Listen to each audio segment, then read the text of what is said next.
to the newest episode in the Owens Recovery Science podcast catalog.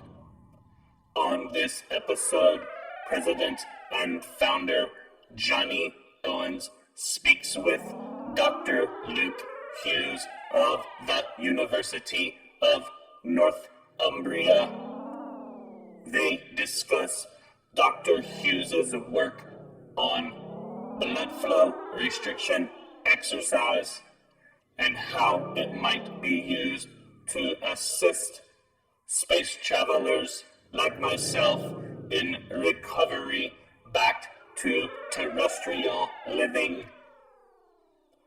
They are joined by barbecue enthusiast and beard care expert Kyle Kimbrell, as well as Benjamin Chicken Legs Weatherford. And now, without further ado, I would like to introduce the podcast as legendary wingman Ed McMahon used to say, "Here's Johnny." What's up, fellas? I got Ben Weatherford back on the podcast. Kyle Kimbrell running the wheels of steel. Gonna drop in some bad jokes every now and then. And then I got my Welsh brother from another mother, third time appearance on our podcast, Luke Hughes. Welcome back, Luke Hughes. He's here. He's there. He's every fucking where, Luke Hughes. Hughes. Lasso. So it only took 3 times to get a good, nice introduction. But thanks. Oh yeah, man. We left Johnny in charge of the intro this time, Luke. It's normally me, so that's why. I loved it. Thanks, Johnny. Yeah, man. Do you watch Wrexham? The show? That's where I'm from, isn't it? So it's big hype around the town. Yeah, that's my hometown. That's your hometown? Yeah, that's my hometown. So I live. Awesome. I didn't realize we haven't actually spoke about this yet, but yeah. So that's my hometown. So the racecourse ground. I live probably about a 3-minute drive from there. I've played football on that stadium. No way. I've been watching Wrexham since I was able to walk, and my dad used to take me. When we had a little bit of glory back in 2005 was my highlight when went to played in the cup LW Vans Cup final, Millennium Stadium, where I dyed my hair red. My dad made me dye my hair red, and then I got suspended from school on the Monday. But then we were rubbish for about 10 years, and it's interesting. But now you're coming back, baby. We're coming back. Got that Hollywood money, so I know it's exciting time at the time. Have you guys watched it, Ben, Kyle? No, I'm just ready to ask. What are we? I don't even know what we're talking about right now. Oh, we're talking about podcast. The football, the real football, and these guys zone out right now. So Ryan Reynolds and I'm blanking on the other guy's name who does From Always Sunny. Rob, yeah, Rob McElhenney. They bought this Welsh lowest level, I guess. Sorry, Luke. League team. Yeah. Who've been struggling in this little Welsh town, and so it's a documentary of them trying to bring this club back to glory. Well, it's actually real. Cool. Yeah, it's a documentary on Hulu. Oh, I thought it was fake, like it was a show, and it was all fictitious. No, man. Ryan Reynolds brought in all that gin money and that Marvel superhero money, and they're buying good players now, and it's coming back, man. Yeah, they're buying good players from 2 or 3 leagues above, which is ultimately why we're doing well. But it's awesome. Like it's real, Kyle. When you eventually come over to this side of the pond for the first time, all of you will have to take a trip to Wrexham. I'm in. Yes. And you know what else? I want to go see that. Is it the hurling?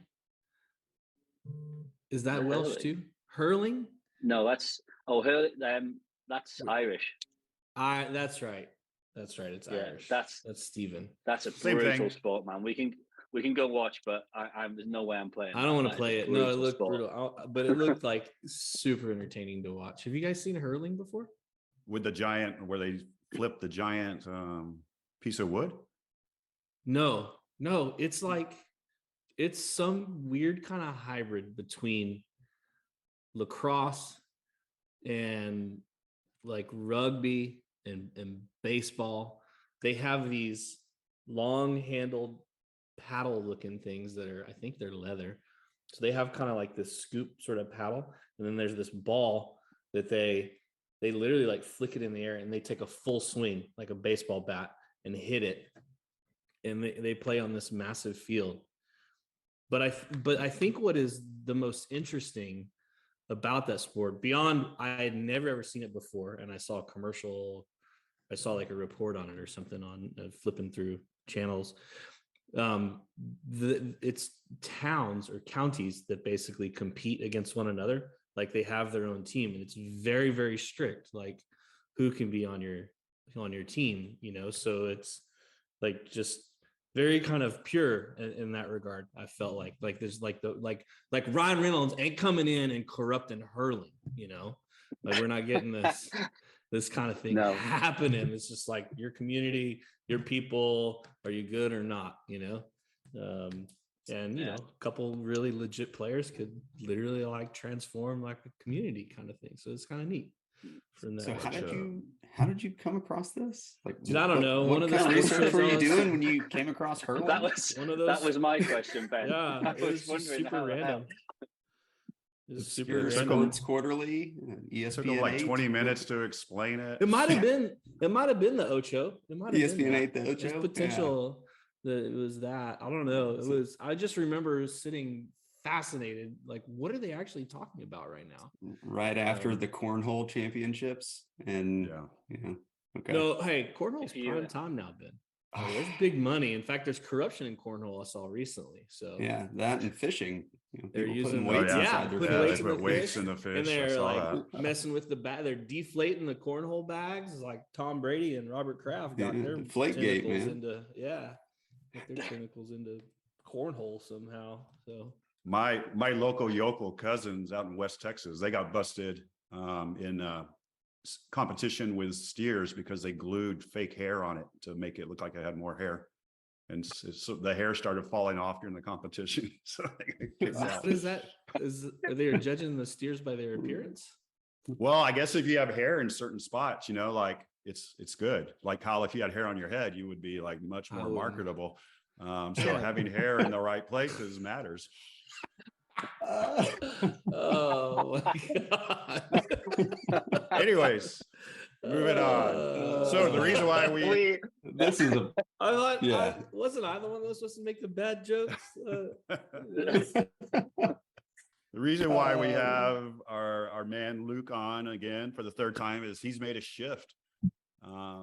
He's gone up to the orbits above the Earth, so he's working in space now, or working on space things now with BFR. And so Ben and I just were able to go hang out and work at NASA a little bit for a day.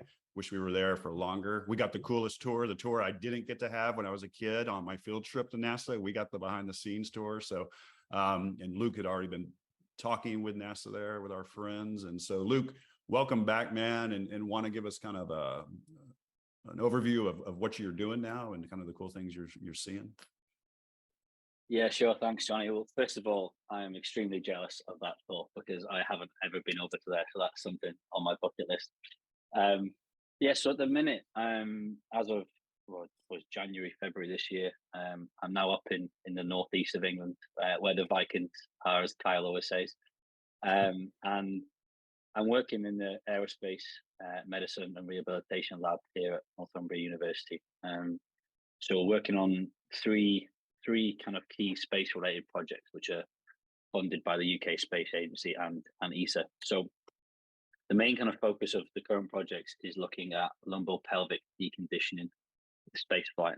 So to give you the short, when astronauts go to space, when there's no head-to-toe loading, the spine extends and the spinal curvature changes, muscles of the lower back atrophy, and then this leads to lower back pain and altered kinematics. So when they come back to Earth, they need quite extensive reconditioning. So we're looking at tracking this in astronauts, European and NASA astronauts before and after spaceflight. So I will get to come over to your side of the pond and your end, Johnny.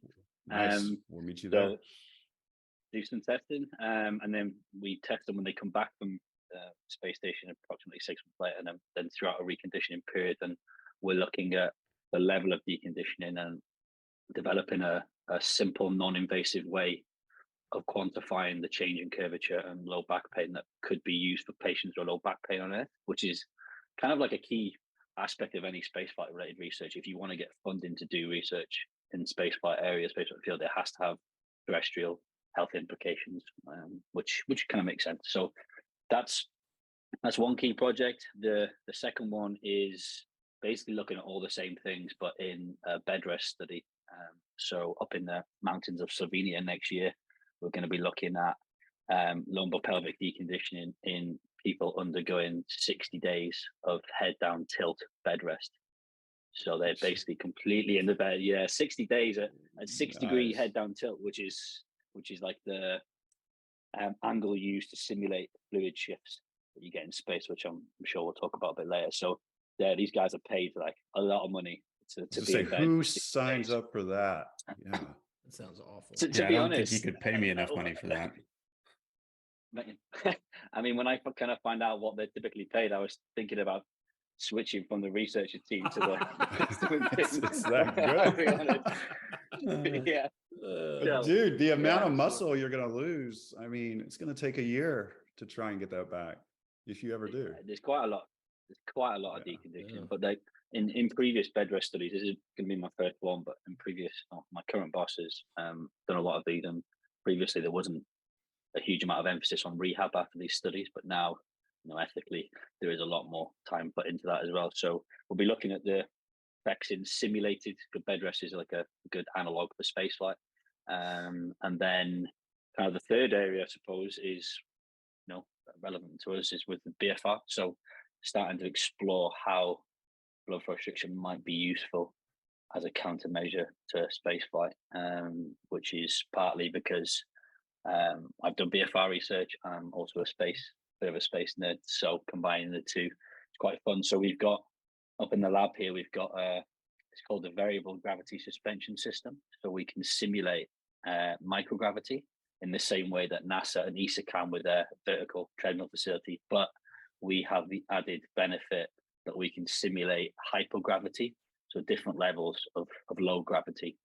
So we can currently do lunar gravity, which is about 16% body weight. We can't quite get Martian yet, which is around 30%. We need to build a new part on the suspension system, but basically we can simulate lunar loading, lunar gravity, without just using like an alter G or something that kind of unloads someone vertically. We can actually unload them from head to toe. So that's kind of the advantage of our system. So we can do lots of cool research, like looking at exercise in there, looking at fluid shifts, just general suspension. So that's kind of the key things I'm working on at the minute. And I think that's what's interesting. Ben and I, at NASA, we were talking with it, and I just need to plug you and our good friends, Kyle Hackney and Stephen Patterson. You have a really great, this is potential applications for BFR in space. And it was interesting, like you pointed out, it's always been microgravity, which is just this kind of orbital thing that we're looking at. And the space station, I guess, is still microgravity. But now we're looking at changes in gravity from a lunar to a Martian, this interplanetary plan that we have, and not only changes in gravity, but the ability to even exercise on these little ships they're going to have to go to these planets is going to be different. You can't have these giant machines like they have on the space station on the Artemis or whatever. I think that's what it's called.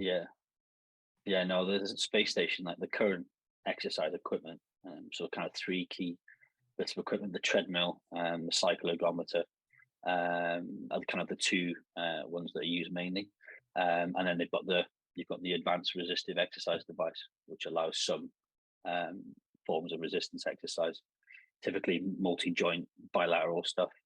But the problem is that, well, currently the current exercise countermeasure program on the space station, it does like mitigate deconditioning to an extent, but it can't completely ameliorate it. So when astronauts come back to Earth, like they are still deconditioned, and you see them be like, pardon me, you see them be carried off like off the space shuttles. And then they undergo like ESA's rehab program is a minimum of 3 weeks. So they're pretty beat up when they come back down. So the current program isn't 100% effective, and then also it's going to be limited, as you said, Joy, like with future spacecraft like the Orion spacecraft. Like there's no way they're going to fit a treadmill in that. So basically at the moment, space agencies are looking for ways to optimize exercise countermeasures to spaceflight. So you have like your nutritional countermeasures, your pharmacological countermeasures, but exercise really is like the cornerstone countermeasure and the one that's been used for decades. It's kind of the most effective one. But the issue, as you said, is like future missions to lunar gateway, so lunar space station, lunar surface, and then onto Mars. Smaller crafts going to have less room for exercise equipment. There's going to be less capacity for vibration. So, actually causing vibration from high intensity exercise can be pretty problematic in space, because you can quite literally knock the spacecraft off course. So, that's something that needs to be minimized. And then the thing people don't often think about is the actual cost of the exercise.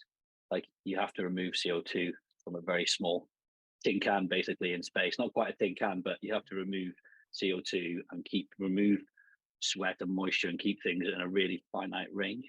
It's more so than you would in like a physiology lab. So those kind of factors are important as well, like high intensity exercise. I think there was a paper, I can't remember the exact details, but it was saying that if you're performing high intensity exercise, like the CO2 production, the sweat production, if you were to do that on the Orion spacecraft, which is planned for these missions beyond low Earth orbit, you'd be able to do like 20 minutes of exercise and have to wait 8 hours before you were able to do something again in that spacecraft. So there's tons of problems. Yeah, I never knew that CO2 piece. Like it's 10-fold higher, I think is what you guys cited up there. And that basically you get this kind of CO2 acidosis from it, which is all sorts of problems, demineralizes bone and things like that. Yeah, and so that, and also related to the diet as well. And Kyle Hackney did a great job of that in the paper. I think with the CO2, it's just normal levels tend to be higher on the space station than they do compared to Earth.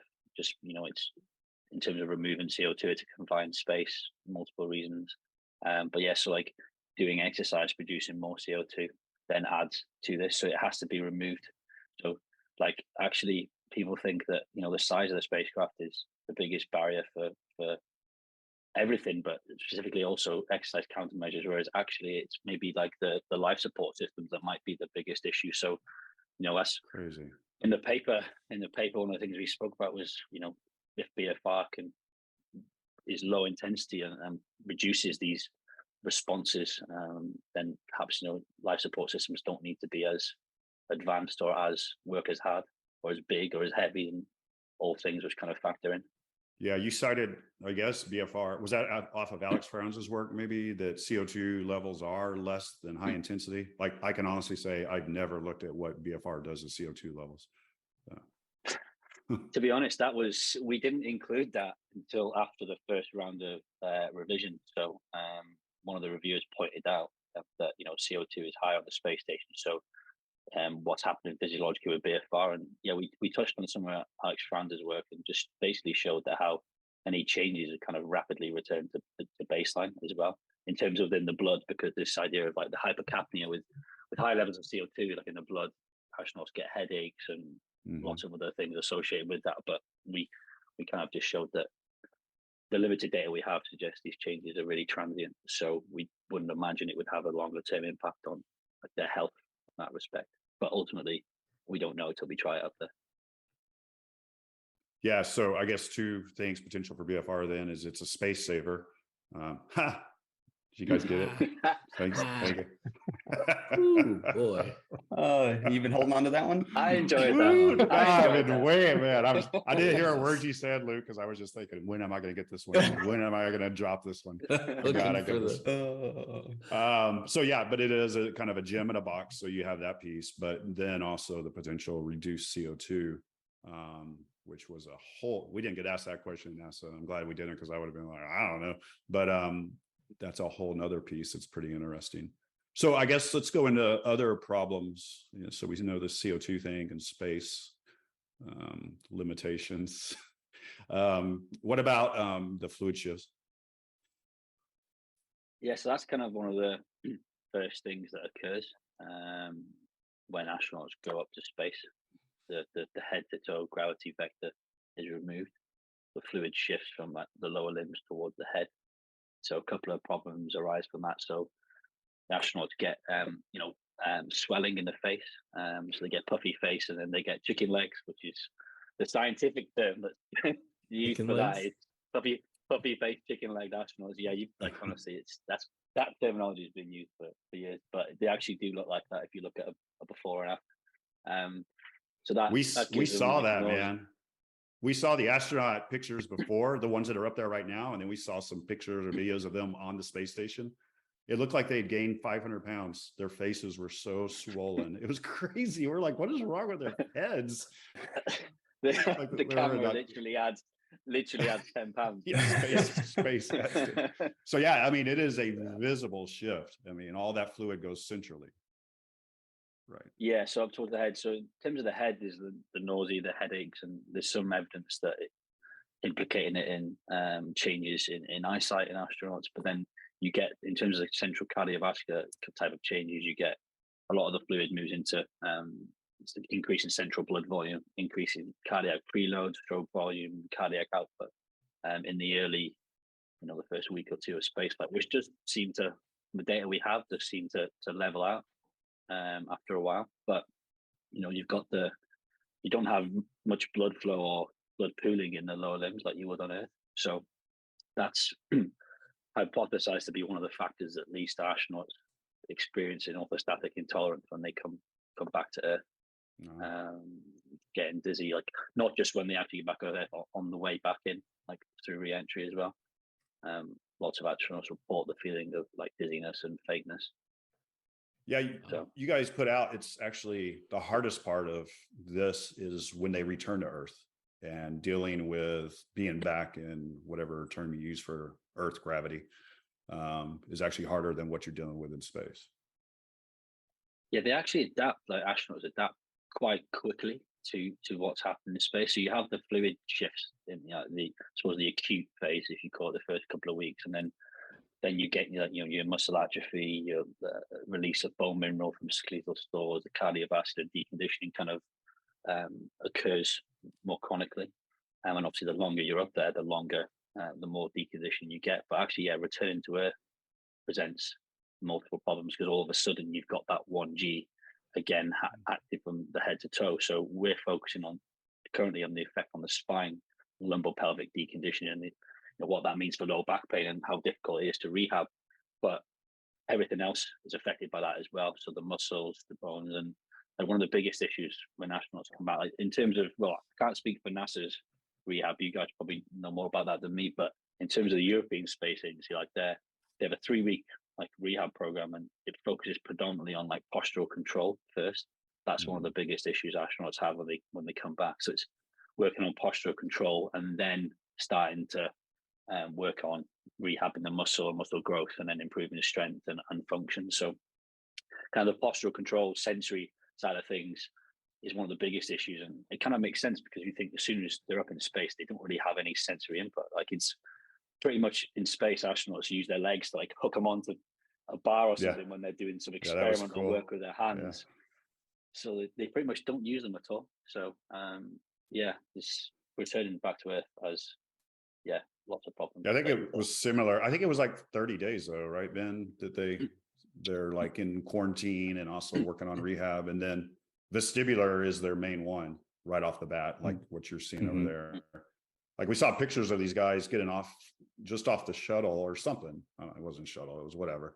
And dude, these guys look like they didn't even know how to walk. And they gave them flowers, they're holding these bouquet of flowers, I guess, welcome back to Earth. And it's these dudes are going to wipe out. Maybe give them the flowers later or put them in a vase somewhere. They need their hands right now. They got like people around them, like look like they're going to catch them while they're holding their stupid roses. Yeah, I mean, I do remember that 1 month time frame just kept coming up for some reason as far as part of that reconditioning.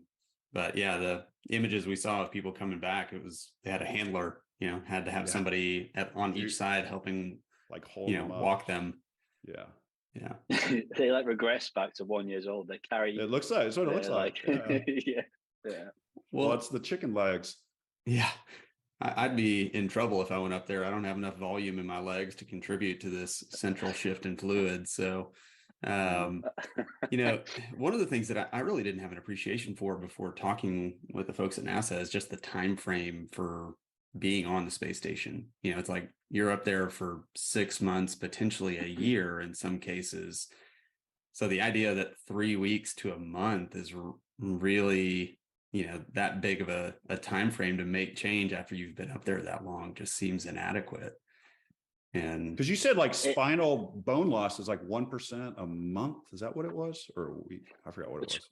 Between 1% and 3% per month, depending on location. But there was 6 months of that. There's a paper out recently which came out after we'd published this paper, or during the extremely long review process we had, which I won't get into. But this paper showed that in the astronauts that when they lost like bone mineral density, when they come back, it's still not recovered a year later. And actually, I can't remember the exact. I'll have to dig it out, but I think it was the equivalent of like 8 years or 9 years of aging in like 6 months in terms of the state of the bone compared to age match controls on Earth, which is just like insane. Yeah, it's terrible. Well, getting back to the fluid shift, what you might know about it, Hackey's the first person turning me on to this, is the Russian rings that they used to use. Maybe they still use them. I couldn't get a clear understanding if they do or not. The bracelet cuffs as they call them. So they're essentially like BFR cuffs. They just look a bit more medieval. They're Russian. There's no contoured cuffs up there. So no limb protection sleeves, nothing. But they started experimenting like in the 1990s, and most of the data was from the Mir spaceflight missions, and they just started using them to.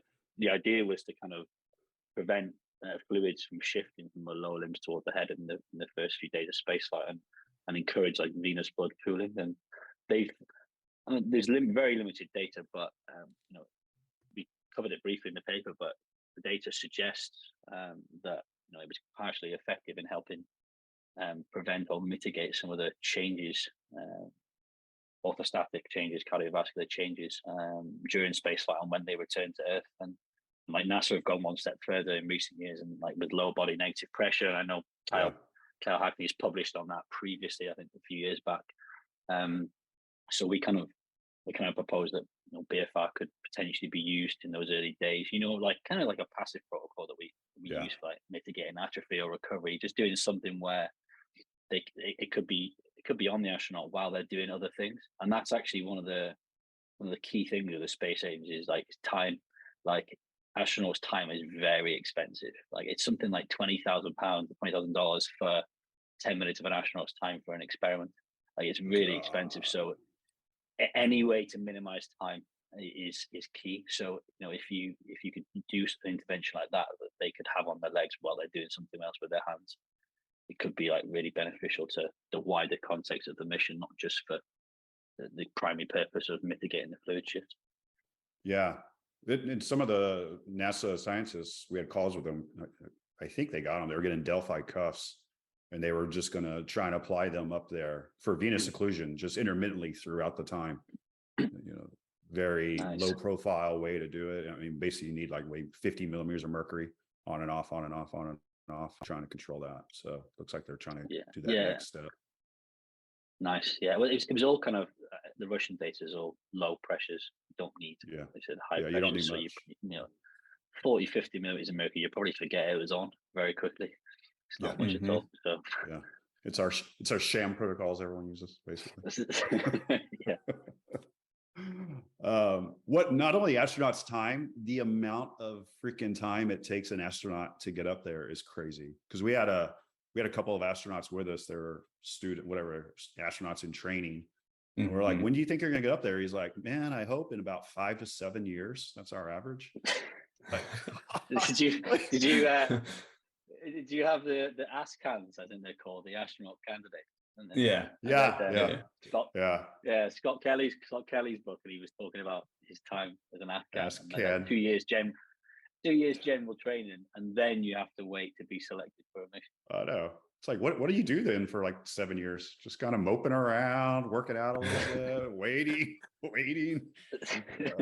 Well, they train, don't they? When you get like 2 years of training just for a specific mission, at least the European astronauts go through that, and like and just general, like they have to do so much like media and outreach and and they have like a full-on like space station in the water where they practice. I mean, parts of it where they go in the water and just act like they're in space. It's pretty crazy. That's why we need some waterproof BFR cuffs. I know. Yeah, there we go. Just put them inside the suit. Surely those spacesuits are waterproof. Yeah, it should be. Good thought, actually. Yeah. This is just what we need is more ways for people to misuse BFR. Yeah. This is exactly what all of us are wishing for. This is the social media approach, right? Just put it on all 4 limbs because it's systemic, and then we're there. We can try it out when you guys come over. We'll get a couple of wetsuits, go to the Welsh coast, get the cuffs on underneath, and get in the sea. You guys can do that. I'm gonna drink the Welsh coast is cold. Yeah, is that before or after the Welsh whiskey? And so I'm just drinking it the whole time. Maybe after, so keep it a bit warm. We'll see. So fluid shifts a problem, bone obviously a problem, and then I guess the other key piece, which is the is muscle, right? Anything different that happens in space with muscle? I mean, I think you noted like muscle protein breakdown starts to really rise. Is there something weird with space that we don't see with just non-weight bearing on Earth? Well, I suppose in general, space is considered like space flight is an analog for disuse and immobilization and aging on Earth, and also disuse, immobilization, and aging on Earth are an analog for what happens in space flight. So similarly, when we have the reduced mechanical loading and reduced neuromuscular use, or sensory input, etc., you don't have to control the legs, and we get the atrophy, we get decrease in muscle protein synthesis like we see with disuse, and then also increased breakdown rates, potentially more than what we would see on Earth. I don't really know why, if I'm completely honest, but that culminates in a negative impact on muscle protein balance, and then you get the atrophy. And then there's more and more data now coming out, and we included some of these key papers in the paper showing that actually satellite cell content and myonuclear number decreases in space and quite rapidly, and which is believed to contribute to atrophy. But then also another issue is when they come back to Earth, it's like, do they have a reduced regenerative capacity because of this lower satellite cell content within the muscle? Yeah. So the atrophy is always going to be like an issue. It's going to be hard to completely mitigate that. Even in hypergravity, like on the moon, it's still not 1G, and ultimately humans adapted or evolved in 1G. So that seems to be a key issue. So I suppose the processes mirror what happens on Earth. It just seems to happen a lot quicker in space, in terms of like if you compare it to aging and sarcopenia, for example. Because it seems like BFR could be such a way in these long conditions to just add so much volume with so little downside. Maybe less CO2. I mean, whatever on that piece, but they're not having to go through, because you put on it like they do 2.5 hours a day of like strength training and aerobic exercise. And you see someone like Jacob Nielsen's study, it's like if you do BFR twice a day for 3 weeks, you've really upregulated the satellite cell and increased fiber size. Because it's BFR, we know you can get pretty good hypertrophy, and there's this whole strength versus hypertrophy kind of debate, but it sounds like muscle loss is really what you got to go at. You're not worried about strength as much. I mean, obviously that's a big deal, but you really want to maintain muscle mass. Yeah, the muscle mass seems to be the kind of key issue, and like what a lot of the like space medicine team at ESA, for example, are quite focused on. But yeah, I think like the 2.5 hours per day, so that includes like time to set up for exercise, do the exercise, and then break down, as they call it, and then personal hygiene. But they're still doing about 45 minutes of resistance exercise and 45 minutes of aerobic exercise per day, 6 days a week. So Wow. that's a hell of a lot. And it's still not able to It's still not enough to mitigate. Yeah, exactly. So I think, you know, in terms of time, a few things we proposed in that paper were related to, we kind of built off kind of a pioneering paper from the European Space Agency's space medicine team. So like John Scott, Toby Werber, and Dave Green did a special topic in Frontiers where it was focused on optimization of exercise countermeasures to spaceflight, and they had different groups submit papers. There was actually another BFR one in there, but they in the kind of overall paper which introduced the topic, they identified a couple of ways that we could potentially optimize countermeasures to spaceflight. So one of which was called combined training. So they want to look at forms of training that can impact multiple physiological systems.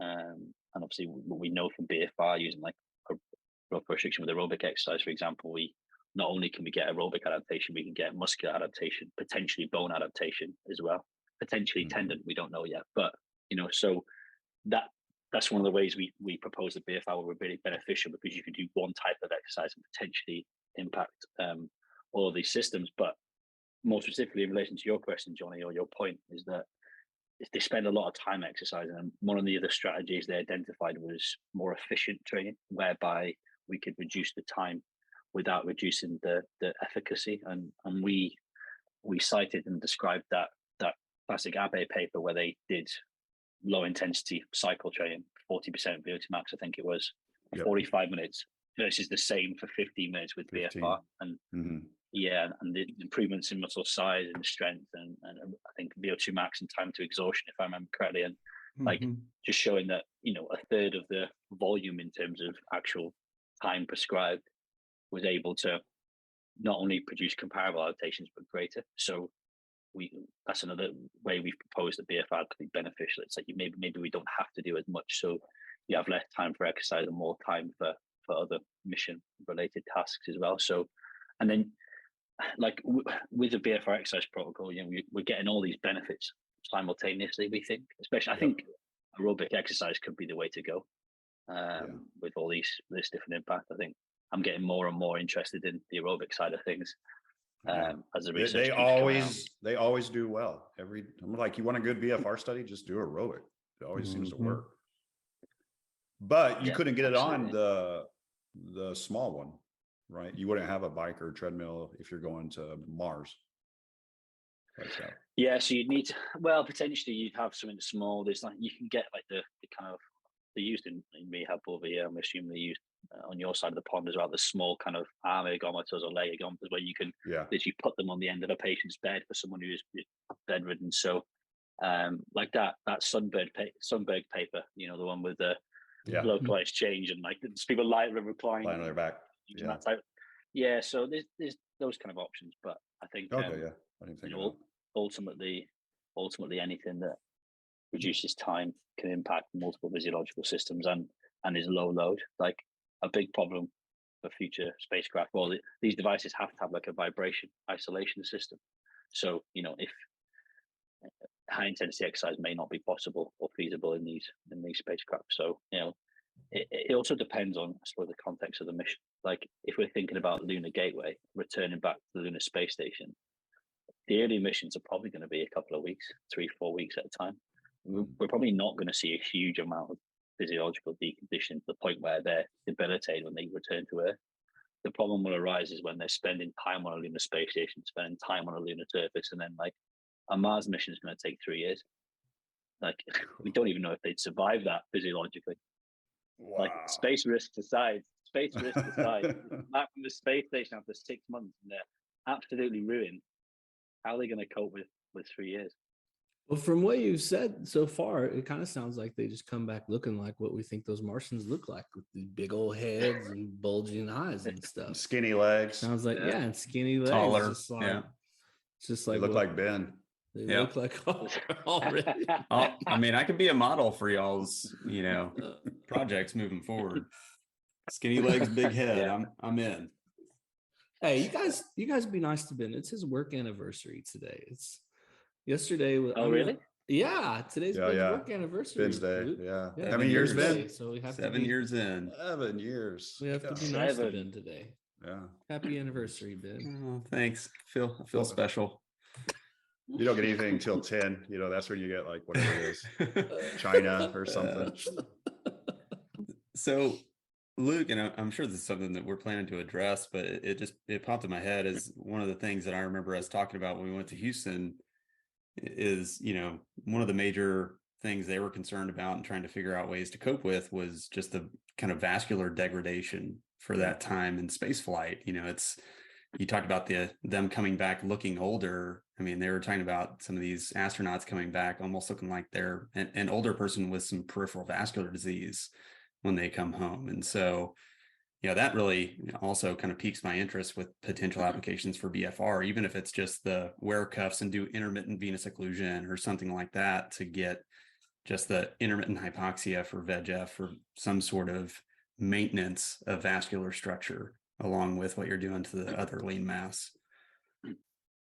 Yeah, it's really interesting point, Ben. I think ultimately what's kind of happening probably on a smaller scale in the astronauts is what you get with patients with peripheral arterial disease here on Earth. And there's actually a guy over here in the UK that I'm working with looking at using BFR and IPC in these types of patients. And we're looking at targeting, he's a vascular surgeon, we're looking at targeting end stage patients where their next option is amputation, and looking at can we do an acute, they can barely tolerate walking from the car park into the hospital. So it's like, can we do acute intervention to kind of pull them back from that cliff edge, so to speak? But I feel like the benefits would be the same in space. It's like creating that local, because if you think that we're saying you remove, there's no axial loading, so no head to toe loading, but there's no sensory input to the legs really.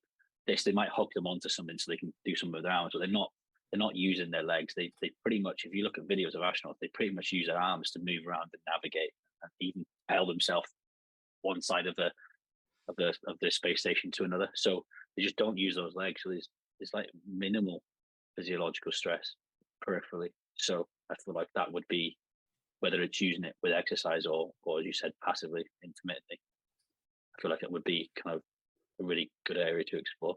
We know that the hypothesis is there, or the pathway for just hypoxia and increase in angiogenesis and VEGF, HIF1A, whatever. Do you guys know, is there a paper that's done that and shown that? I've only seen it always with exercise. I mean, Luke, I don't know if you're on. I know Stephen has an IPC and vascular change paper, just a passive application of tourniquet for 2 weeks. I don't remember the actual frequency of IPC application, but seeing some improvements in blood flow. I mean, I don't know if it's a true angiogenesis or just a neurospectrometry blood flow or reactive hyperemia kind of response. That was during my time at St. Mary's. I took part in that study. That's the 7 days ischemic preconditioning one, right? It basically mimics high altitude kind of. That one? Is that the one you're talking about, Ben? Yes, I think so. Would have to go back. It was daily, wasn't it? Yeah. Mm-hmm. Yeah, I think so. Yeah. 7 days of IPC. Be interesting and it to showed that. changes. And then actually, okay, it was muscle VO2 if I remember correctly, because I can remember that horrible E-stim complex on the calf during that measurement. E-stim on the calf sounds terrible. Oh man, it was brutal. So you have the Hulkinson cuff. Stephen, if you're listening to this, I'm still bitter about it. But that Hulkinson cuff, the rapid inflation above the knee, going to 300 millimeters of mercury in like half a second. Yeah, it pumps fast. And then stim the calf like just before to like increase metabolism, metabolic rate in the calf, and then bang this cuff on. It's just, I hated that damn study. I like ethically, I had no choice to take back. Stephen was my boss, so I had to do it. But yeah, it's a cool paper. But I think it'd be really interesting to revisit that in more of a spaceflight context, and then actually, look at individualized pressures and 100, 120% LLP, and just like things have kind of developed a bit since then. But the problem with doing those type of studies on Earth is, like, our suspension system, yes, we can unload someone, but we can't leave them in there for a week. I mean, we could, but we're not allowed to, and they're not going to sign up for that. So, you'd need a bed rest study. You'd need or one thing that is going to be available in the near future from the European Space Agency, at least, is these dry immersion type studies where people are like on a waterbed. So they're actually like, they're not touching the water, but they're basically floating on water. And the idea is that you can get these changes you get with bed rest are accelerated rapidly when they're kind of buoyant on water. So yeah, so these studies might be 2 weeks. So that's terrible. A potential option in the future. Yeah. Steven's an asshole. Not only did that study, then he's got the making people do 100 box jumps. He's done twice, Steven, you need to chill out, bro. He's got the happiest dog in the world, though, man. He does all that to people at work, and he just goes home and he's happy because he's like, I'll be in Ireland. My baseball coach used to joke how his dog would run after a ball game that we lost because he didn't want to get kicked. But Steven's dog is happy. Takes it out on others. And that was a big thing when we wrapped up our day with NASA was, what's the safety profile with this? These are high value targets, $20,000 an hour or whatever you said it was. These astronauts are a big effing deal. Any other things you're concerned with from a safety side? And I know you're speaking at their conference here coming up. So what do you think, Luke? The big thing really was the vascular side for them. Yeah, that's something that came up when we spoke with them previously. I mean, hopefully we did a good enough job of covering this in the paper, but like one thing that is a concern in space is like increased risk of DVT. And there was recently, within the last 5 years, reports of thrombus in astronauts, and they have medication and stuff up there to deal with that. But based on data in 1G or Earth-based data, I'm not aware of any paper out there that shows BFR directly causing an increased risk of a DVT or of a clot. And that's one thing we say with the courses of different things. There's no robust evidence, and actually some data suggests it might be the other case with stimulation of the fibrinolytic system. So I feel like, yes, it will be important to measure in terms of, doing some acute studies, taking these measures again within a spaceflight analog and on the space station where possible. But, based on the data on it, I can't see there being an increased risk of clotting as a result of BFR. Yeah. It just doesn't make sense. It just doesn't make sense. Yeah. Okay. Well, and you're going to have the DVT risk because you're going to have stasis in outer space, even especially in the carotids, in the lower extremities. Yeah, you're going to have stasis for sure. Yeah, so, which is interesting to me. I feel like recently everything kind of keeps going back to blood flow. What can we do to kind of enhance blood flow? Johnny and I were just chatting the other day after you had done ACL study day, and we had Chris Fry on there. And I was telling him, I feel like kind of it's something that Stephen had hypothesized years ago at CSM was, we have these papers that are BFR papers that basically are just inflate, deflate, but they're looking at muscle atrophy, loss of strength, those sorts of things.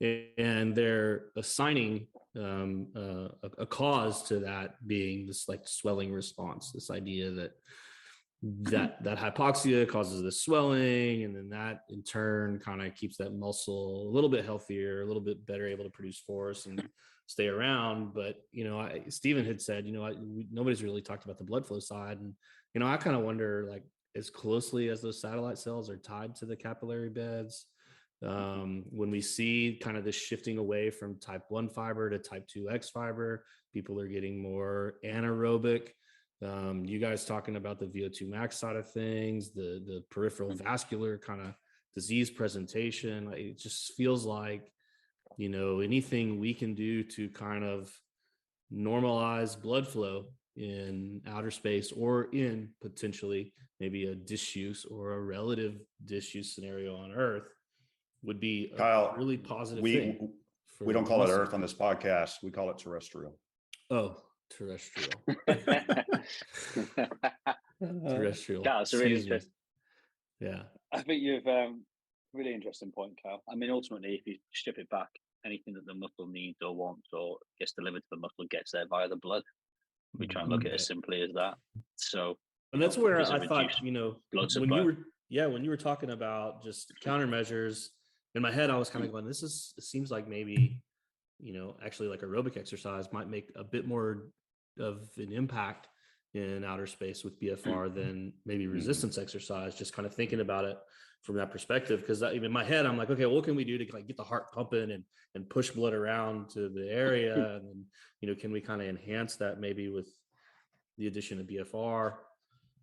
Makes me wonder too, we've had conversations recently with Todd Davenport and Larry Cahalan about these devices that basically kind of help the preload of the heart in people that have heart failure, where they basically time this contraction of like a tourniquet almost type system, but it's the whole leg. They time it with kind of this ventricular filling. The left ventricle. Force blood, exactly. Force blood into the heart through this really rapid inflation of these cuffed kind of systems. And it makes me wonder, like, something like that, but maybe in reverse that would force blood actually distally might make some sense too. I'm just like, my head's kind of going all sort of different directions right now. I'm just thinking about what might actually be important and, where things could go in the future. So anyway. Well, you talked to Larry, like his reason why he was so excited to get into BFR research was the muscle hypothesis for the heart, but also stroke volume. I mean, he's just like, dude, this stroke volume thing can be huge. But I do the vascular side with BFR is going to be the future. I mean, there's so much potential. Seems like it. I mean, you like even listen to Jeremy nowadays. I mean, he's really like stoked about potential of the vascular side, and because you can maybe do it without exercise. That's sweet. Or super easy exercise. Yeah, super easy. Right. You just need. I think we're going to be at the point though. It's like it's got to be high pressure, or 100% pressure. Yeah. Well, and I mean, thinking through the potential of that, I've always wondered if the kind of steady state, longer duration inflation, more time under hypoxia, if the hypoxia is really linked to this HIF-1A VEGF release, is that better, or would it be better to do something more intermittent, like, Luke, almost like what you guys did for your pain study? Is that kind of retrograde, antegrade shear stress component driving some of this VEGF release and adaptation, I just kind of wonder, like, what is the natural state of skeletal muscle in these scenarios? Like, I don't know that we even know that. Like, it would actually kind of make sense that potentially in muscle already you have HIF-1A present because there's a relative amount of hypoxia due to the fact that they're just not using muscle as much. I mean, we know that normoxia is what breaks down HIF-1A, so there's potential that maybe this muscle actually already has kind of these high levels of that. And it actually needs like the physical kind of stress potentially on that tissue too. So, because shear stress, we know kind of plays a role there and all that. So the hypoxia is going to be a really important factor with the spaceflight research going forward. Like the future spacecraft, it's thought and hypothesized it's going to be, conditions are going to be hypoxic to an extent. So, as an example, the bed rest study we're taking part in next year, and in that particular study, while we're looking at lumbopelvic deconditioning, the purpose of the study is to look at countermeasures to mitigate the deconditioning. And there's like 12 different investigator teams, just people looking at bone, muscle, we're looking at spine, there's people looking at fluid shifts. So it's one huge study, but the participants will be under hypoxia, and the artificial gravity countermeasure, along with some exercise involved during artificial gravity, is going to be done under hypoxia, and future spacecraft will be, people will be under conditions of hypoxia. And one thing that kind of going back to your point, Carl, or Ben's point about the blood flow and the retrograde shear and different things. One thing to, if we're doing aerobic exercise in space, or even just resistance exercise or BFR in space, we don't know the magnitude of like reactive hyperemia and reperfusion, because we don't have that 1G stimulus helping promote that as well. Right. So is it going to be, that's another question we need to look at, is it going to be as intense, I suppose? Yeah, you'd imagine it wouldn't be, right? It just shoots right back to the heart instead. Yeah. Yeah. That's crazy. I didn't even think about that. Yeah. Well, so there's tons to I know answer. you got a bone paper coming out, so just we probably talked about it a ton on this podcast, but some of the mechanisms you want to just kind of briefly touch on, or why you think BFR could help an astronaut with bone. Yeah, so it's kind of the paper, which hopefully be out in the next few months, but essentially the purpose of the paper is to build on kind of the acute and chronic papers looking at the effect of BFR on bone metabolism, which predominantly have looked at bone biomarkers, so markers of bone modeling and remodeling processes. And then obviously we had the paper from Corbin and his crew looking at the bone mineral density and stuff like various else. So the purpose of the paper is to say, look, here's BFR, here's some acute evidence, and now there's this pioneering paper that suggests it might actually improve bone health objective measures. Here's why it's important, and here's how we should do it properly. So we think about how bone normally adapts, or what's thought to be the primary stimulus. It's like the high impact, high loaded, multi-directional, unaccustomed loads, like your jumping, your plyometrics, your resistance-based stuff, and anything that's like habitual, accustomed loading, repetitive, low intensity, like your cycling, isn't thought to be a primary stimulus. Bone's like, nah, this is boring. Yeah, exactly. Like the but intense I think stuff. it's Bone's an adrenaline junkie. But like, it's not just like, although mechanical loading is like widely thought of as the primary stimulus, primary autogenic stimulus, bone also responds to a lot of metabolic changes.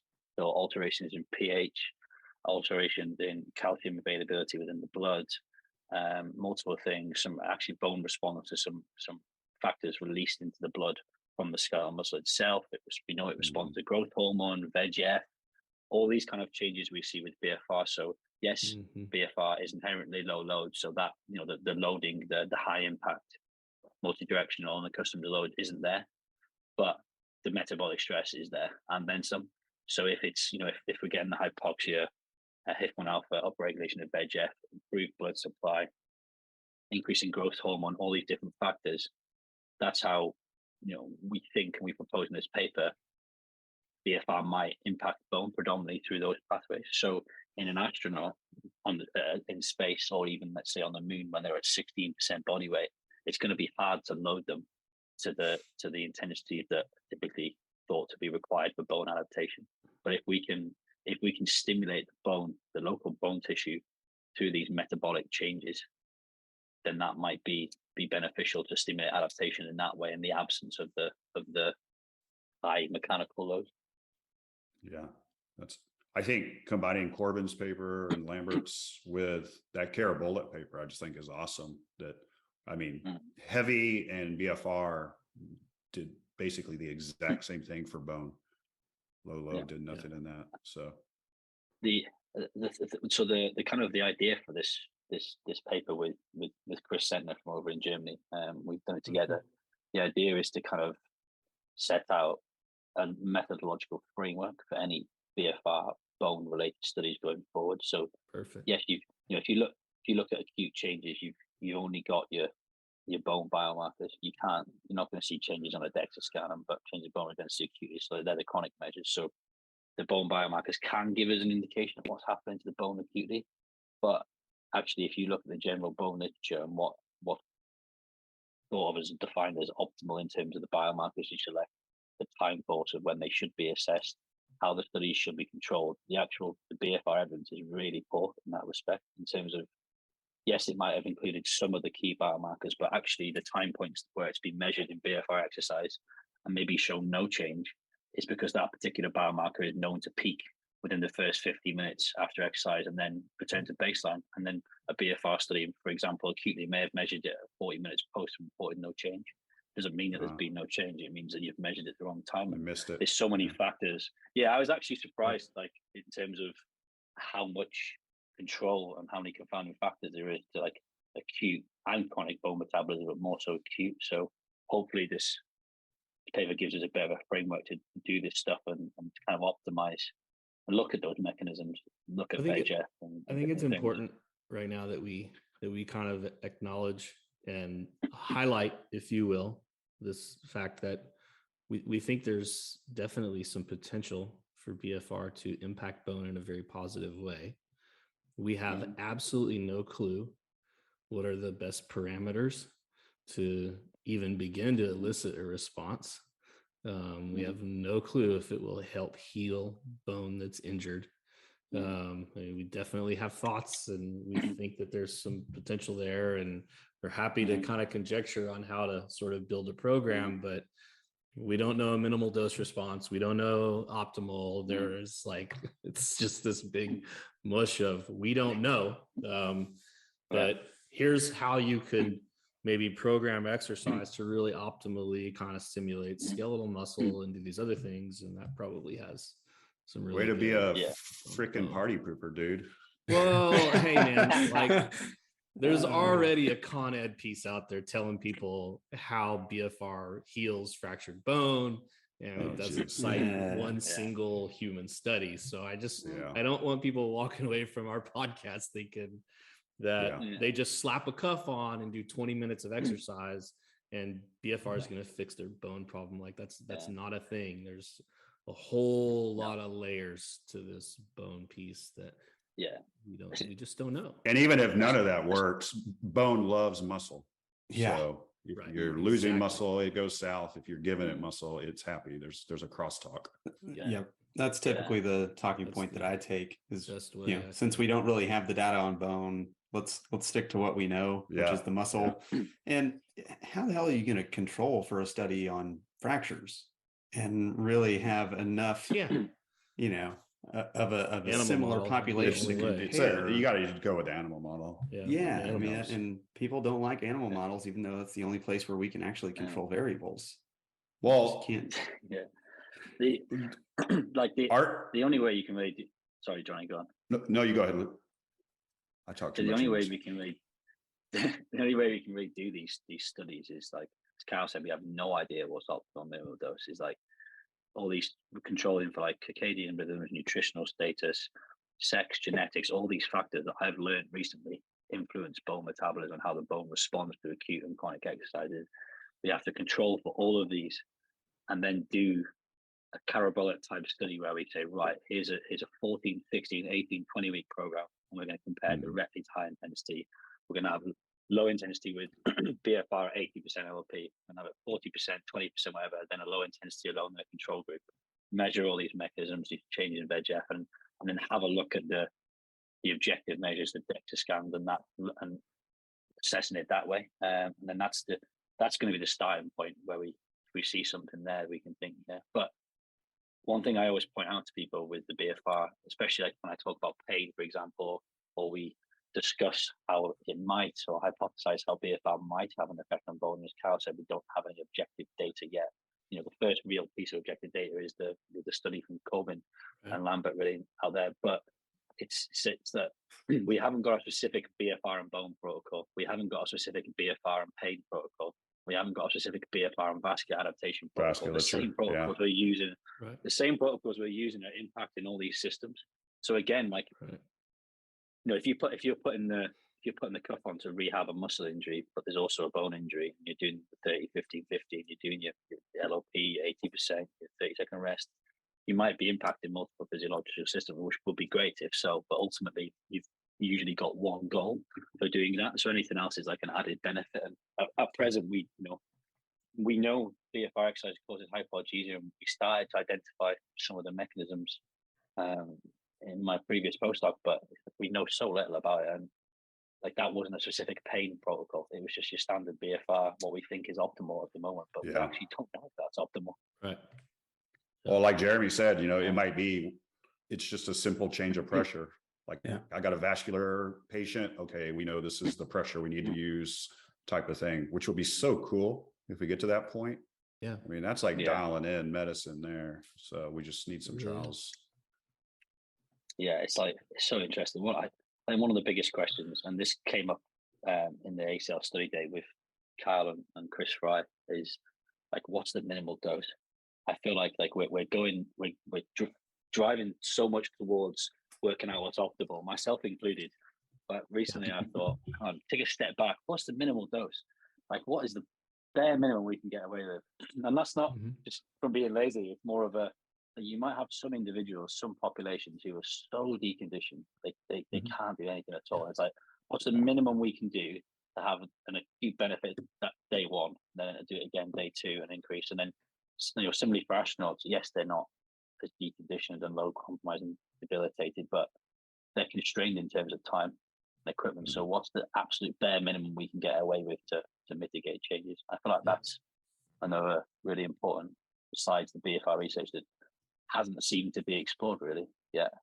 And the added layer to that is that probably involves not only some parameters on the BFR side of things, but also an assessment of the individual to see what their training status is, because depending on your training status, your minimal dose is going to be different as well. So, do we have an ability to actually kind of like, for example, I'm thinking along the lines of like an older person where we've talked with Dr. Fry about, the lack of blood flow in the muscle, and that kind of being this sort of mediating principle as to whether or not we can get adaptation. Well, some older people have good blood flow in their muscle, some don't. So how do we determine like who's who, and how do we best prescribe exercise for that specific individual? There's but so then that's much going to be so cool if it's like, okay, we're going to do the vascular protocol to get your baseline blood, for this first month, and then we're flipping to the strength and hypertrophy protocol, and we're just changing whatever parameter needs to be changed. Right. How do we make that decision? Is kind of the question. Yeah. One thing that I would love to do, given the time, and me and Stephen spoke about this a couple of times, is to revisit Jeremy's meta-analysis 2012, looking at like what was optimal load, optimal rest period, and then just go, because it probably hasn't changed too much, but there could be some additional like key talking points from that. But I feel like, so we start exploring loads and rest periods and durations and all of that. Continuous inflation versus intermittent. We could be way off what's optimal at the moment for all we know. So right. That's absolutely. That is crazy. That is a 10-year-old paper. I didn't even think about it. I mean, think how many new studies. I mean, even studies that are personalized now using LLP. That wasn't even looked at because we didn't really have that data. So, Luke, one of the other questions they had for us was, what does this do for the hematopoietics, specifically platelets? So can you touch base on kind of what happens to the blood, for an astronaut, and especially when they get back to 1G, and how BFR might help? Yeah, so in terms of our paper, that was actually Kyle's expertise, which mostly covered that section. But what Kyle Hackney, not this Kyle.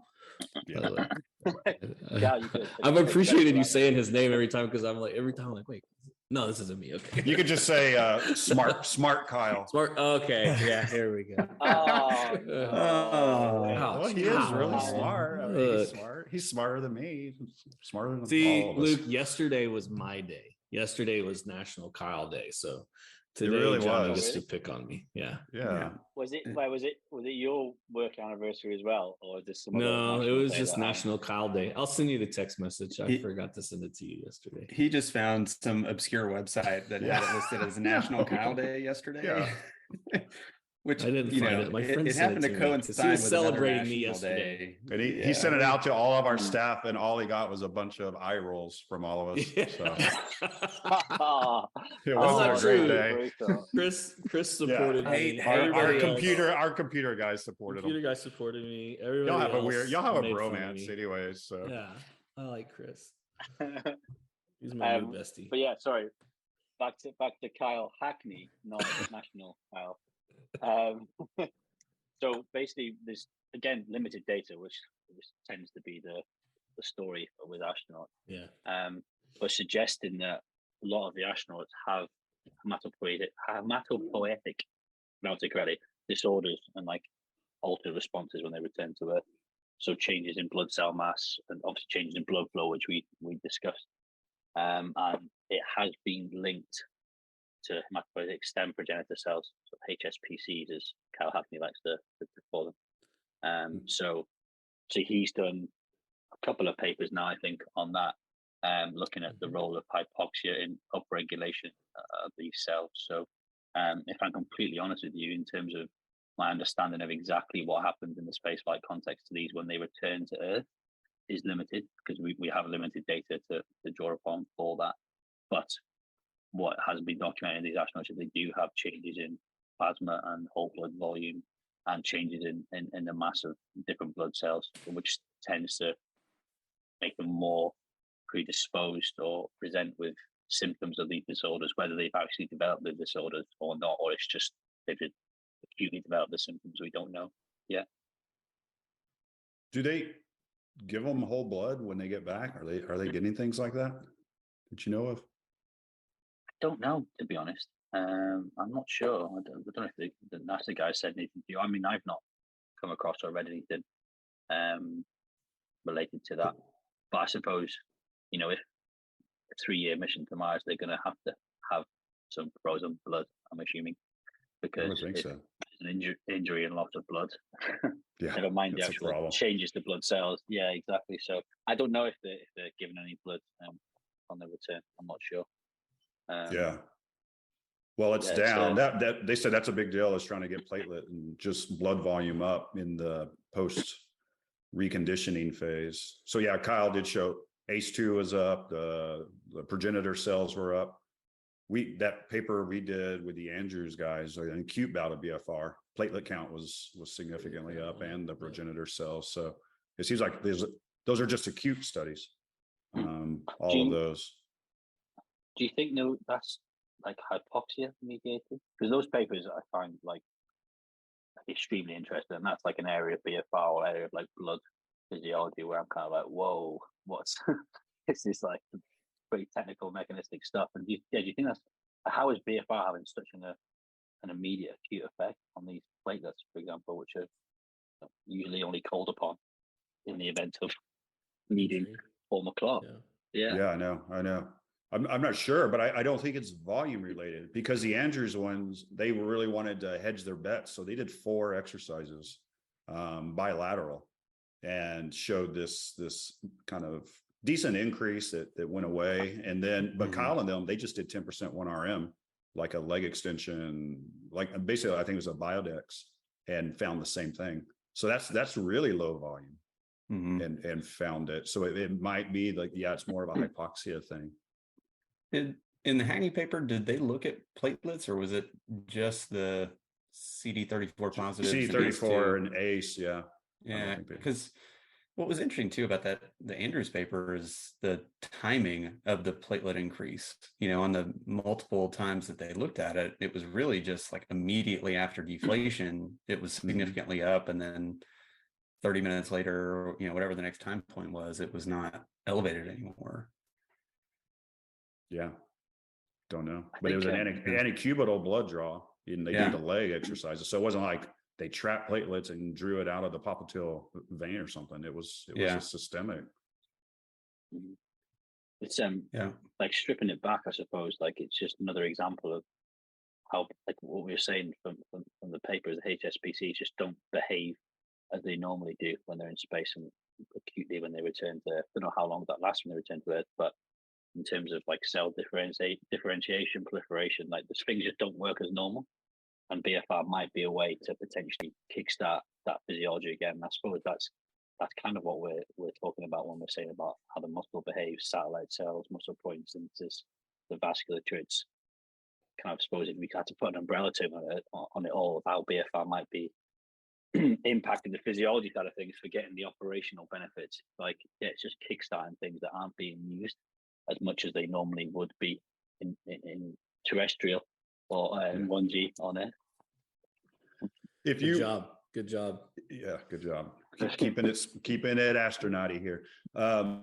If you were to have the European Space Agency come and they say, Luke, you get to do one thing with BFR. It can be preconditioning, it can be reconditioning, it can be in space. Where do you think we should start? I mean, ultimately, astronauts are pretty fit individuals. Yeah, they are. They exercise is mandated as part of their job. I actually recently thought that all astronauts love exercising. So I spoke with the NASA crew, and it's just mandated and part of their job. But I think in terms of preconditioning, they're already in a pretty damn good condition when they go up there, because they know, we know the amount of deconditioning they're going to be exposed to or should present with, and they also have to be fit to be able to perform their mission safely and effectively. So probably wouldn't start with preconditioning. I'd be really interested to probably be during spaceflight or recondition. I think if you could, probably I would go for during, because if you could show BFR potentially if it was more effective as a countermeasure during spaceflight, then if they come back in a better condition or less deconditioned, then surely the reconditioning isn't going to need to be as thorough, or they're not going to need as much reconditioning. It might be a shorter time frame, because I suppose it's like similar to like pre-ab and before surgery. The idea is that we can put them in a better position after surgery. So I would go for the during spaceflight, and I would get them jumping with BFR, which we have been looking at in the suspension system. But we do have just analyzing, just written up. We're just kind of finishing putting it together, but we have done an initial study in the suspension system here. So we've looked at just simply automatically measuring LOP using the Delphi PTS, and looking at, so we've looked at bed rest conditions, which are analogs for spaceflight, and then we've suspended participants in the suspension system. So we've done offloaded them simulated microgravity, so no head to toe loading. Then we've done the same at 6-degree head down tilt, which mimics the fluid shift. Like you get congestion in the head within like a minute. It's crazy. And then we've also done 9.5-degree up tilt, which simulates lunar gravity. And the idea was that before we do anything with BFR in a spaceflight context, we need to be sure that the gold standard measurement we use for it to be safe and effective works, and how it might be different and might be affected. And kind of building upon one of my PhD studies, will be looking at the effect of body position, and the SealJax paper did the same as well, when they compared supine and upright. And we've actually found that LLP if there is a difference in LLP. So, for example, if you had someone in 9.5-degree head up tilt on a bed, which is the angle used to simulate lunar gravity, and then you put them in 9.5-degree head up tilt, but without loading in a suspension system, LLP is different. There's differences in some other conditions we've included as well, without going into too much detail and boring everyone. But essentially, what we think is going to be the conclusion is that, well, you can't measure LLP pre-flight on Earth and then prescribe BFR exercise relative to that, because there's going to be a difference in LLP. Therefore, 80% is going to be different. And then actually, if you take it one step further, so we need to basically measure it in space. And that's not just my way of getting the space agencies to allow me to send a device up or go up, preferably. But if you think about the changes in space with the atrophy, the changes in blood flow, LLP is going to change over time. Yeah, probably. quickly. That would quickly as well. Yeah. So you need to be able to measure up there. So we've shown that you can conduct a measurement in simulated microgravity and hypergravity, and we've shown that it's reliable test retest, which we would expect based on the data we have in 1G. So the next step would be to look at that in actual microgravity. And I think once we know it can be prescribed, then we can really start exploring its use. And I think one of the key areas we're looking at, we've had the ethics for the study, but we're going to go straight in with some plyometric type jumping exercise with BFR. That's something that discussed with European Space Agency, and there's going to be a little collaboration going on with that. So that's something they're really interested in at the minute. Space Agency is jumping into space, potential for impact on muscle and bone, and it being quick.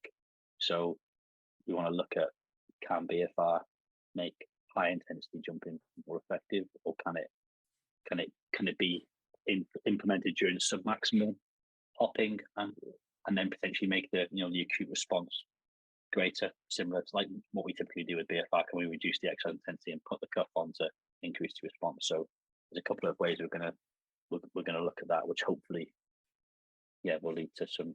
And that's not too much vibration.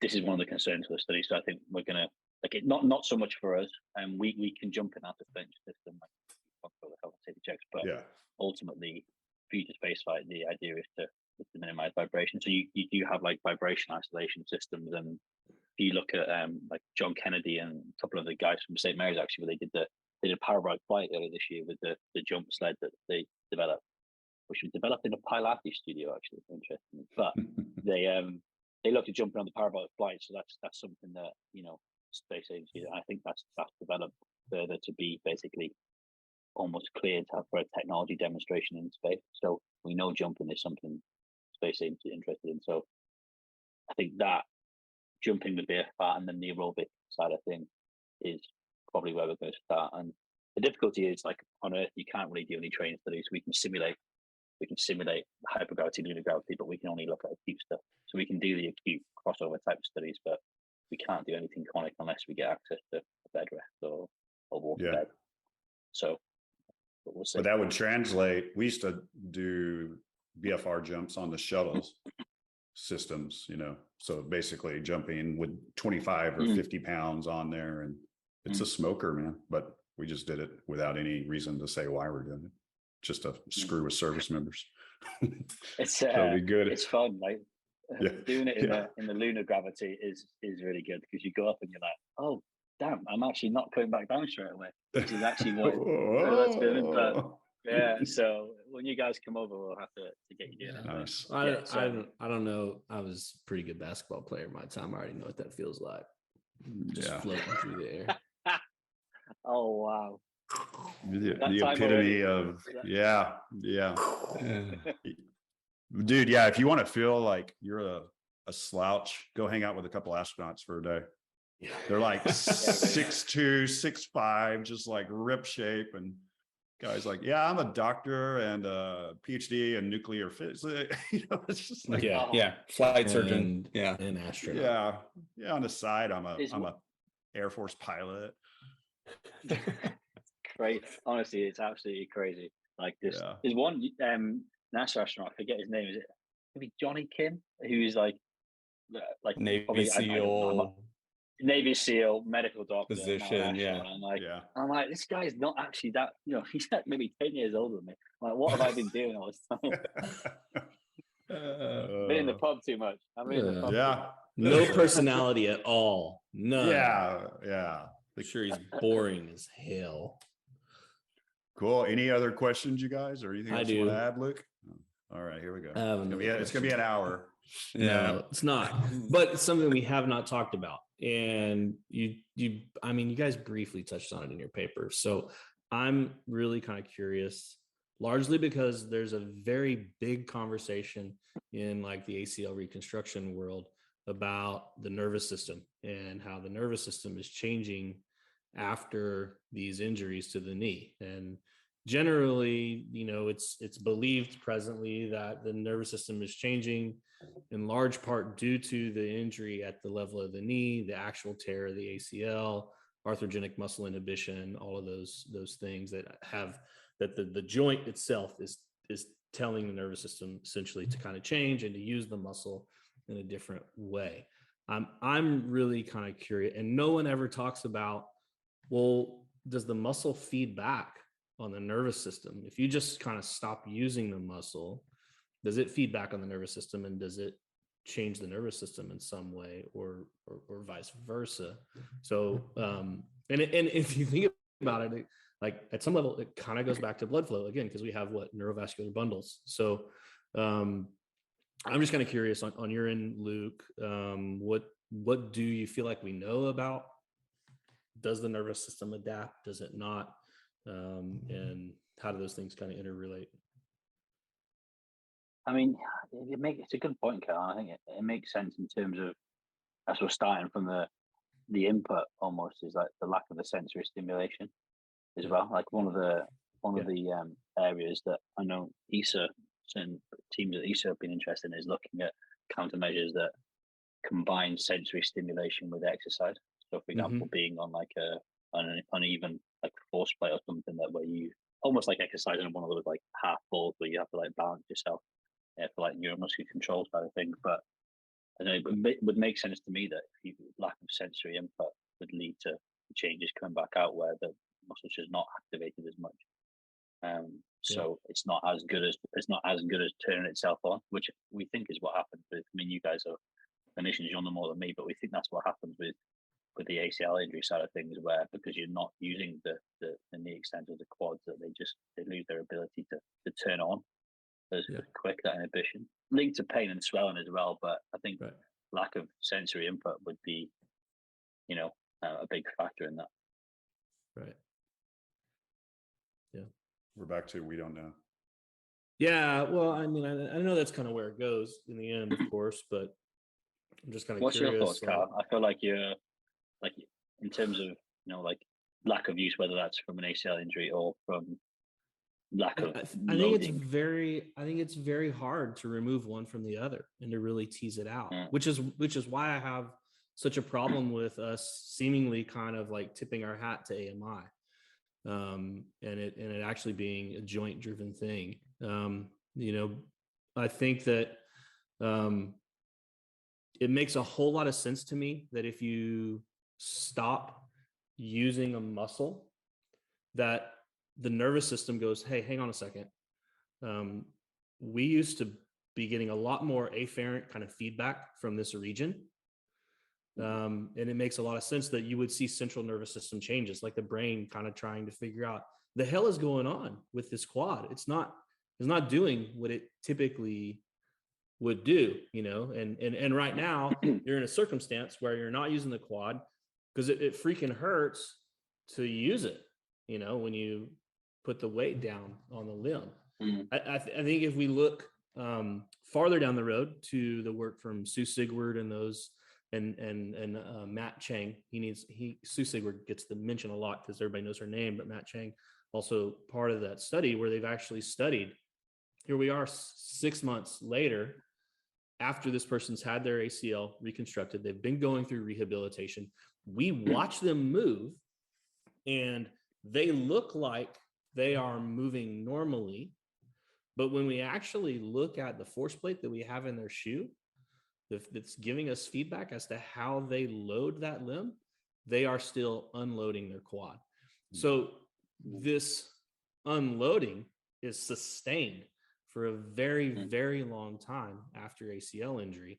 And I feel like the AMI side of things points to, it's because the nervous system's changed, And I'm going, yeah, but you can't remove the disuse piece from that equation, until we do that. For me, I'm like, all right, on my end, I want to know what the hell can I do as a rehab professional? And the thing that I can do is I can, use interventions that will provide activity to the muscle where we're seeing the problem as much as possible, and so that's where I think like minimum effective doses and that sort of thing becomes really, really huge too, because we know how much do you have to do this and what parameters, and for how long post-op does it really matter, Well, and is there a way to kind of figure that out? Do we need people to have force plates on their shoe, to really kind of optimize ACL reconstruction and rehabilitation so we can start figuring out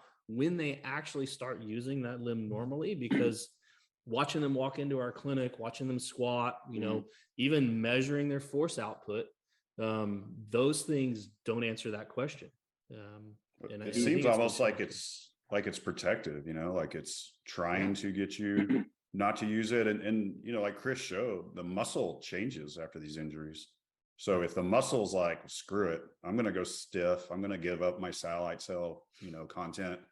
Let's just change what this limb does now. It seems like it all kind of ties together in this kind of evolutionary stiff limb disuse model. Yeah. And also with the the casein, Graber-Zargi casein paper showing the decreases in blood flow kind of goes on along with what you're saying, Kyle, as far as we're looking for a single answer, and it's always multifactorial, of course.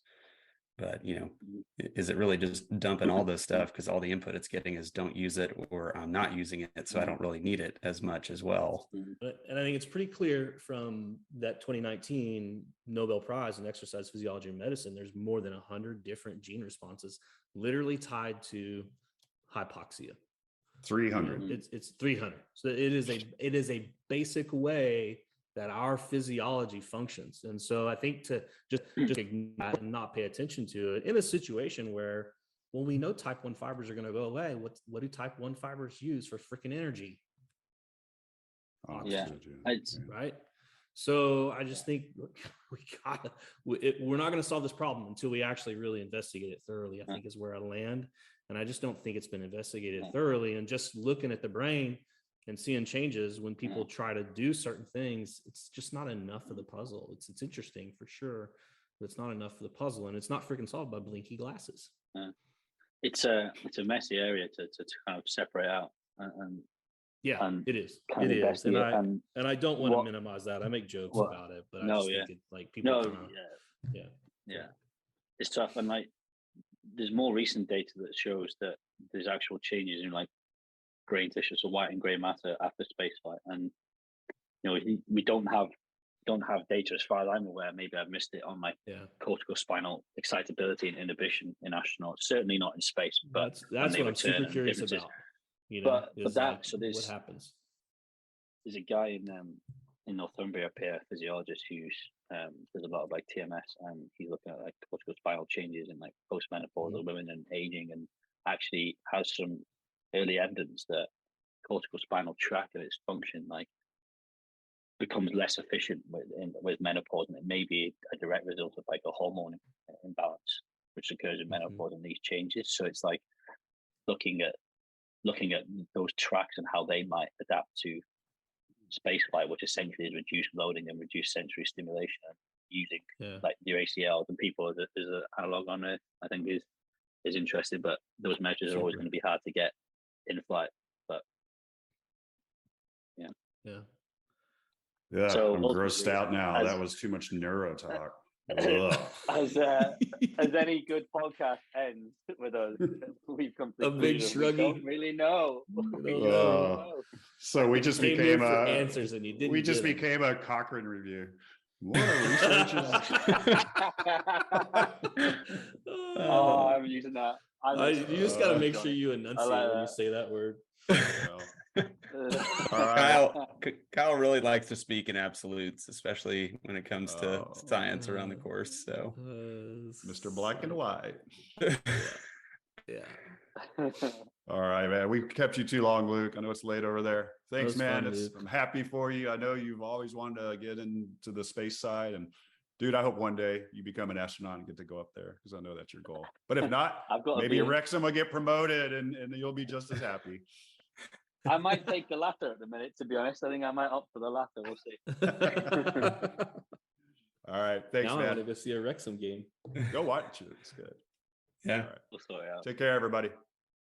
See ya. See you guys. Bye. Thanks for listening to the Owens Recovery Science Podcast. Owens Recovery Science is a single source for PTs, OTs, ATCs, DCs, MDs, and other medical professionals seeking certification in personalized blood flow restriction rehabilitation training. Find them online at owensrecoveryscience.com. One last thing before you get out of here. Quick moment just to say thanks for listening to the podcast. I think we've probably said it 2 or 3 different times now, but we really mean it. But we also want to make sure that you, when you listen to this podcast, that you understand it's not medical advice. We do our best to make sure the information that we give through this podcast is as accurate as it can be, but it should not be used to treat patients. Those decisions need to be made by a physician, by the appropriate rehab clinician, those people that are licensed to care for that individual in that particular state, nation, etc. And so this also goes for any guests that we bring on the podcast. They're not providing medical advice. This information that you have received here as entertainment should not be taken in that way at all, and it should neither be used as expert witness or testimony in any sort of legal proceedings. So thanks for listening to that and understanding that, and we will see you next time. Or wait, we're not gonna see. We'll hear. No, we'll listen. You'll hear us. Yeah.